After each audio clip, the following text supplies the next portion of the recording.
Manager Pandey ji की तरह उदार दृष्टि के साथ में पूरी साहित्य की परंपराओं को देखने वाले लोग निश्चित रूप से कम हैं। और एक उनकी किताब है 1989 में 1989 में छपी साहित्य के समाजशास्त्र की भूमिका। वो किताब मुझे अच्छी लगी क्योंकि मेरे जैसे आदमी के लिए जो कि संस्कृत पढ़ता पढ़ाता रहा है, उसमें इस समय जो साहित्य के समाजशास्त्र पर बातचीत हो रही है उसको जानने के लिए बहुत उपयोगी है। तो एक बात मैंने उसमें यह पाई कि पांडे जी यह मानते हैं कि साहित्य से मानसिकता बदली जा सकती है।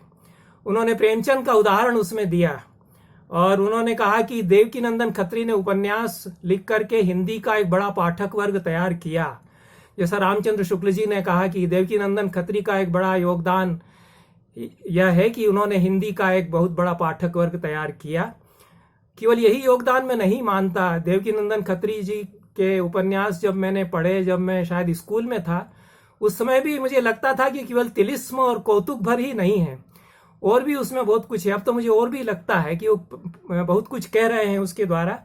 बहरहाल जो एक तिलिस्मी उपन्यास का एक अनोखा लोक उन्होंने खोला देवकीनंदन खत्री ने, उसके द्वारा जो एक पाठक वर्ग तैयार हुआ। तो मैनेजर पांडे जी कहते हैं कि प्रेमचंद के लिए वो एक तरह की जमीन उन्होंने तैयार की और उस पाठक वर्ग को गंभीर साहित्य की समझ प्रेमचंद ने दी। तो उससे समाज की एक समझ और गंभीर साहित्य की समझ प्रेमचंद के अवतरण के साथ पैदा हो सकी। उसके साथ ही उनकी बात को आगे ले जाकर के कहा जा सकता है, जैसा कि वो मानते हैं, मैं समझता हूं और मैं भी मानता हूं कि साहित्य से दुनिया बदली जा सकती है, दुनिया में तब्दीली की जा सकती है। एक संस्कृत के अध्यापक होने के नाते जितनी संस्कृत की परंपरा को, संस्कृत के काव्य चिंतन की, भाषा चिंतन की परंपरा को मैं समझता हूं, मैं बहुत विश्वास के साथ कह सकता हूं कि हमारी परंपरा यही बताती है कि कविता से दुनिया बदलती है। और जो ये कहते हैं कि कविता दुनिया को बदलने के लिए नहीं है, वो रस के आनंद के लिए है, उन्होंने ना तो रस का आशय समझा है, ना उन्होंने हमारे आचार्यों के अभिप्रायों को ही समझा है। तो इस बात को लेकर के मुझे लगता है कि जो मैनेजर पांडे जी कह रहे हैं उसको, और अपनी परंपरा से जो मैं जैसा समझता हूं, इन दोनों के बीच में कहीं न कहीं एक सेतु जुड़ता है, दोनों के बीच में संबंध सूत्र जुड़ते हैं।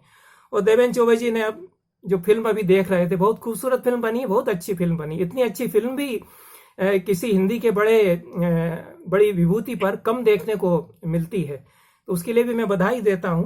तो देवेंद्र जी ने फिल्म में कहा कि वे परंपरागत भारतीय दृष्टि और पश्चिमी चिंतन के बीच में समन्वय करते हैं। और मैनेजर पांडे जी की एक समाजशास्त्र की दृष्टि है, वो संस्कृत की परंपरा पर बहुत ज्यादा बात नहीं करते। मैं उससे आया हुआ आदमी हूं, तो मेरे सामने जो मुद्दा कुल मिलाकर यह है कि जो वो कह रहे हैं और जितना जो कुछ मैं उस किताब से उनकी बात को समझता हूं, उसको मैं अपनी परंपरा से कहां जोड़ पाता हूं या कहां उसको देखता हूं। हमारे यहाँ शब्द को प्रकाशक माना गया। यह तो मानी हुई बात है कि शब्द से अर्थ निकलता है, शब्द से अर्थ निकलता है मतलब शब्द प्रकाशित करते हैं अर्थ को। लेकिन व्याकरण के आचार्यों ने यह भी कहा, भाषा चिंतन के आचार्यों ने, पुराने आचार्यों ने, कि शब्द सिर्फ प्रकाशक ही नहीं होते, वो आरंभक भी होते हैं। मतलब वो शुरुआत कर सकते हैं, वो नई शुरुआत करा सकते हैं। मतलब दुनिया में कुछ शुरू करा सकते हैं तो दुनिया को वे बदल सकते हैं। तो भाषा दुनिया को बदल सकती है। तो कौन सी भाषा दुनिया को बदलेगी?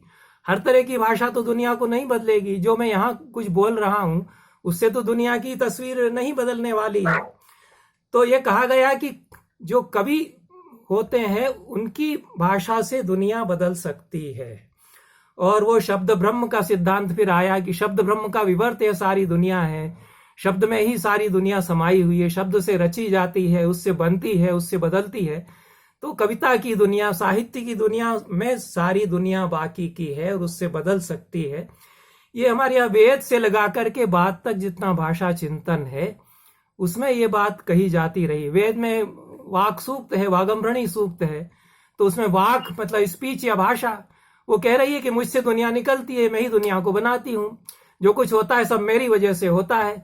तो दुनिया मुझसे है, मुझ पर टिकी हुई है। जो बात के आपके कदाचित उत्तर आधुनिक चिंतक कहते हैं कि ये भाषा से पैदा होता है संसार और लेखक नहीं लिखता है, लिखित इत्यादि लिखता है, तो ये वहां पर यह कहा गया कि वाग्यो विश्वा भुवनानि जज्ञे, ये शब्द से दुनिया जन्म लेती है। तो हमारे काव्यशास्त्र के आचार्यों ने कहा कि वो कौन से शब्द होते हैं, तो राजशेखर ने कहा कि कवि वचना यत्ता च लोक यात्रा। जो लोक यात्रा मतलब जो लोगों की रोजमर्रा की दुनिया है, वो कवियों की जो रचनाएं हैं उन पर टिकी होती है। कवि वचना यत्त होती है मतलब उस पर टिकी होती है। तो ये जो पांडे जी ने कहा, उस बात को इस रूप में मैं अपनी परंपरा से जोड़ करके देख सकता हूं और उसको आज के समाज शास्त्र की दृष्टि से अपनी परंपरा की पुष्टि कर सकता हूं। फर्क तो रहेगा, फर्क कुल मिलाकर के जहां तक मैं समझता हूं कि पांडे जी बाहर की दुनिया को देख करके फिर ये बात कह रहे हैं, और वो लोग जो कर रहे हैं वो भीतर की दुनिया, क्योंकि वहां जो वाक है वो पराचेतना है, पराचेतना का एक रूप है। उसकी सारी जटिलताओं में मैं नहीं जाऊंगा, बड़ा ही विज्ञान भी उसमें आजकल माना जाता है, और अब तो कहा जाता है कि बड़ा भारी वैज्ञानिक सिद्धांत है वो। तो परापश्यंती मध्यमा वैखरी, ये वाणी के 4 रूप हैं, उसमें जो सारे कॉन्शियसनेस चेतना के जो लेयर्स हैं और शब्द कैसे फिर जन्म लेते हैं, कहाँ शब्द और अर्थ अलग होते हैं, तो वो उस दुनिया से जो भीतर का संसार है उससे जो स्पीच या भाषा उसमें है और उससे जो दुनिया बदलती है उसकी बात वो कर रहे हैं। और पांडे जी जो समाजशास्त्रीय दृष्टि है साहित्य की, जो कि बाहर की दुनिया को देखती है और उससे समाजशास्त्र कैसे बनता है, उसको लेकर के अपनी बात कर रहे हैं। लेकिन दोनों में कहीं ना कहीं संबंध सूत्र तो जुड़ता है। तो एक विटगेनस्टाइन हुए 20वीं शताब्दी के बड़े दार्शनिक माने जाते हैं, तो उनकी जो पहली किताब थी उसमें उन्होंने कहा कि भाषा समाज का उत्पाद है, वो एक प्रोडक्ट है समाज का। और बाद में वो कुछ भारतीय दार्शनिकों के संपर्क में शायद आए थे, रामचंद्र गांधी वगैरह उनके साथ रहे, और उन्होंने कहना शुरू किया कि तुम लोग यहाँ रिसर्च करने क्यों आते हो, तुम्हारे यहाँ तो इतना समृद्ध चिंतन है भाषा का, और वहीं जाकर के तुम लोग भाषा चिंतन जो तुम्हारे यहाँ है उसके बारे में क्यों नहीं शोध करते हो। तो जो उनकी आखिरी किताब है उसमें उन्होंने ये कहा कि मैंने शुरू में ये कहा था कि भाषा समाज का उत्पाद है, मैं उसके आगे जाकर के कहना चाहता हूं कि भाषा सिर्फ समाज का उत्पाद नहीं है, समाज भी भाषा का उत्पाद हो सकता है और भाषा समाज को बदल सकती है। तो कहीं ना कहीं से विटगेनस्टाइन जो कुछ पहले कह रहे थे वो एक समाजशास्त्रीय दृष्टि से कह रहे थे, वो आखिर में जाकर के एक चक्कर लगा करके वहां पहुंचते हैं जो कि हमारे यहाँ भाषा चिंतक पुराने कह चुके हैं। तो पांडे जी जो कह रहे हैं वो कहीं ना कहीं से मेरी नजर में घूम फिर करके मुझे उससे जोड़ता है जहां से मैं आता हूं। अब एक बड़ी महत्वपूर्ण बात जो और मैं कह करके, कदाचित 2 या 3 मिनट मेरे पास और हैं, तो जिस नाते पांडे जी हमारे लिए आदरणीय हैं कि वे अपने समय के भी आलोचक हैं और अपने समय को समझते हुए आलोचना दृष्टि वे अपनी निर्मित करते हैं। तो उनकी जितनी किताबें हैं, जितना उनका वक्तव्य है, जितना उनका लेखन है, वो अपने समय को सीधे सीधे संबोधित करता है और एक बड़ी दृष्टि के साथ में। कई बार जो मार्क्सवादी आलोचक होते हैं, वामपंथी आलोचक होते हैं, एक तो बहुत सारा तो मुझे समझ में ही नहीं आता है, जो समझ में आता है तो लगता है कि इसमें कुछ है नहीं भाई, ये सब हो गया, हम जानते ही हैं, ये सब ठीक है, समाज होता है और दलितों का संघर्ष भी होता है, तो इसमें क्या बताया जा रहा है। तो एक मैंने भाषण सुना जो आपने शुरू में अपने समूह में डाला है, जो जेएनयू में पांडे जी बोल रहे हैं, तो उसमें वो पर्यावरण की बात कर रहे हैं और एक समाजशास्त्री आलोचक के रूप में मनुष्य और उसकी प्रकृति पर वो अगर जाते हैं तो एक समाजशास्त्रीय आलोचना की एक ऐसी पद्धति वो विकसित कर रहे हैं जो कि उसके वृत्त को बड़ा बनाती है।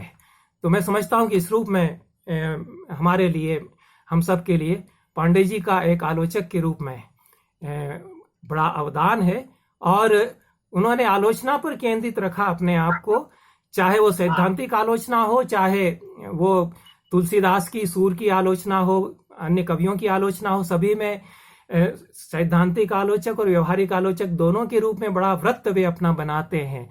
केवल रीतिकालीन साहित्य, प्राचीन साहित्य पर ही आलोचना नहीं, अद्यतन साहित्य पर भी वे आलोचना करते हैं। कभी कभी संस्कृत काव्यशास्त्र तक, संस्कृत कवियों तक भी वे जाते हैं और संस्कृत के कवियों को उद्धृत, आचार्यों को वे उद्धृत करते हैं। तो इतने बड़ी सोच वाले, व्यापक दृष्टि वाले कम आलोचक हमारे बीच में हैं। मैं इन शब्दों के साथ अपनी बात समाप्त करता हूं और पांडे जी के प्रति पुनः पुनः अपनी हार्दिक शुभकामनाएं अर्पित करता हूं, उनका अभिनंदन करता हूं। बहुत बहुत धन्यवाद। बहुत बहुत धन्यवाद प्रोफेसर राधावल्लभ त्रिपाठी। आपने बहुत ही संक्षेप में प्रोफेसर पांडे के लेखन और उनके चिंतन को हमारे सामने रखा। और अब मैं इसी क्रम में आगे प्रोफेसर रवि भूषण जी को आमंत्रित करना चाहता हूँ। प्रोफेसर रवि भूषण, आप सभी जानते हैं